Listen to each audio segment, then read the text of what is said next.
The future. Ang panahon ng endless possibilities kung saan ang teknolohiya at ebolusyon ay magsasalubong in ways that we've never imagined.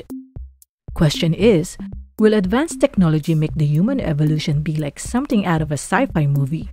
Lahat ba ay magkakaroon na ng big blue eyes thousands of years from now? O di naman kaya magkakaroon na ng superpowers? What will humans look like and be like in the coming times?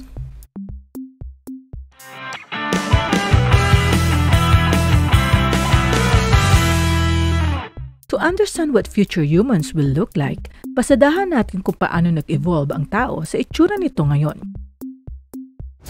Ang Homo sapiens o tinatawag na modern humans ay nag-emerge mula sa ancestral primates nito mga milyong daang taon na ang nakaraan. Nagsimula ang human evolution sa Africa kung saan ang early hominins na Australopithecus that could walk upright but retained an ape-like features ay nanirahan. Around 2.5 million years naman nang una nag-appear ang genus na Homo, known for their larger brain and use of stone tools.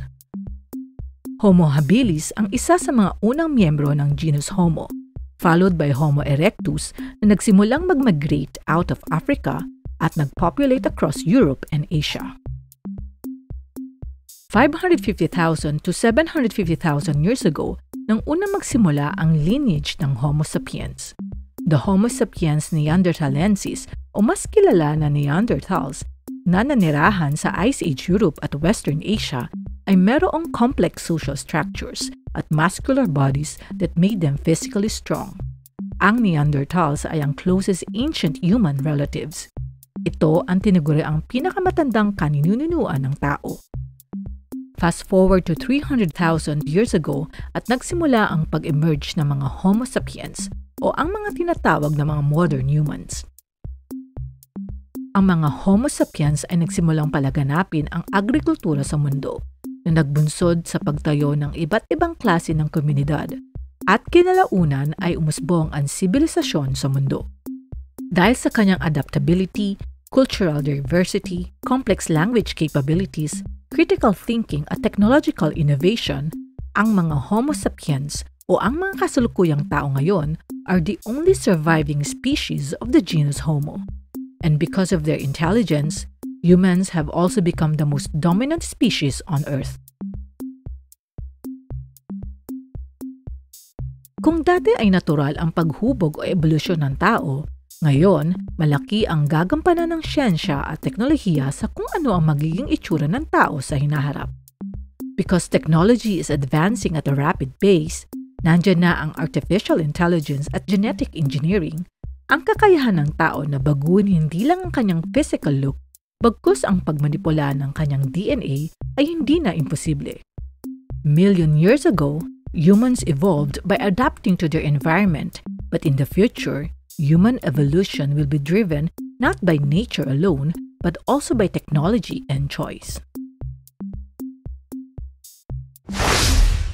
Isa sa mga discoveries that will absolutely change human appearance in the future is genetic engineering. Ang genetic engineering o genetic modification ay isang proseso na ang layunin ay baguhin o i-modify ang DNA makeup ng isang nilalang. Ang pag-modify ng genome ng isang human embryo ay isang halimbawa nito. With this biotechnology, pwede mo na ma-edit ang genes ng future child mo. Alisin ang mga hereditary diseases at mga unwanted effects sa kanya, o kaya naman ay enhance ang kanyang mga traits. Designer babies will soon populate the world, and their modified genes will be passed down through generations. Ang resulta? Super modified humans na super smart and super strong na may enhanced physical look at near immortal life expectancy. Future humans will be powerfully built. They will have broad and sturdy body dahil sa pagkakaroon ng enhanced muscular strength. They will have larger heads to accommodate larger brains and larger eyes. Youthful-looking skin ba kamo? Syempre naman. Though aging of the human body can't be completely stopped dahil imprinted na sa DNA ng tao ang pagtanda, very possible naman na ma-attain ang pag-slow down ng aging sa hinaharap. Because of this genetic enhancement in the future, humans may start aging at a later stage in their lives. Yung mga tipong 100 years old ka na saka ka palang tutubuan ng uban o magkakaroon ng wrinkles sa muka. Humans will become much smarter, stronger, and healthier, and will live much longer.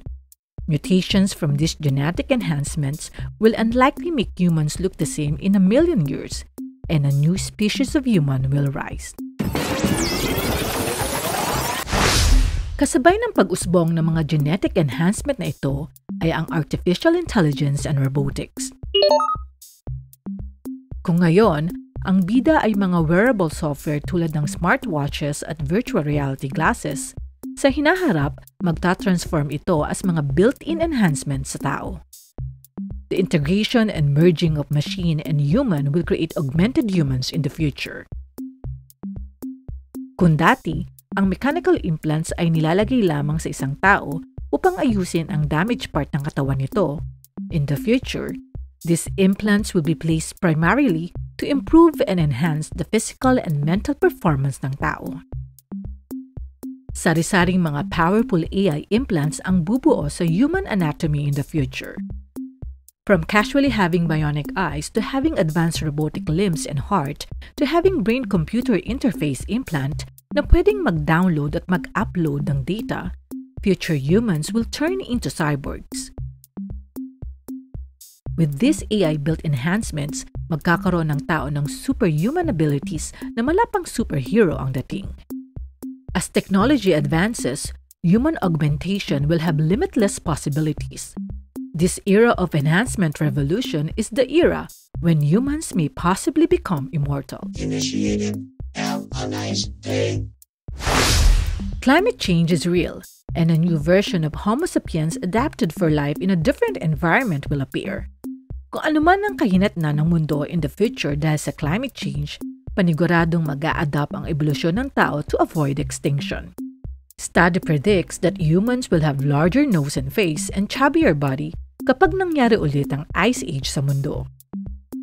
Ang balat ng tao ay magiging mas maputla, ang buhok nito ay magiging lighter in color, at mas magiging mabalahibo ito to act as an insulation ng katawan sa nagyayalong lamig ng temperatura.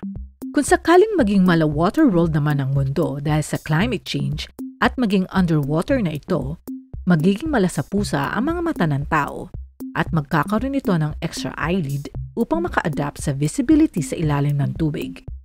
Liliit ang kanyang rib cage, there will be appearance of more fats in the body, at madidevelop ang webbed feet and hands sa tao. However, if this climate change turns out to be apocalyptic at maging uninhabitable na ang Earth, dahilan upang mag-migrate ang tao sa ibang planeta, a new kind of humans will surely emerge. If humans succeed in colonizing the planet Mars 1,000,000 years from now, they will have longer arms and legs because of the lower gravity on Mars. Mars colonists will also have bigger heads and eyes and will have a different kind of skin pigmentation. Since mas manipis ang Martian atmosphere kesa sa Earth, at wala itong protective magnetic field para sa high levels of radiation, mag-i-evolve ang skin ng tao sa mas darker skin. Experts predict that the skin color of humans on Mars will change to bright orange. So in the end, nagmukhang alien na rin ang tao. Excited ka na ba sa future?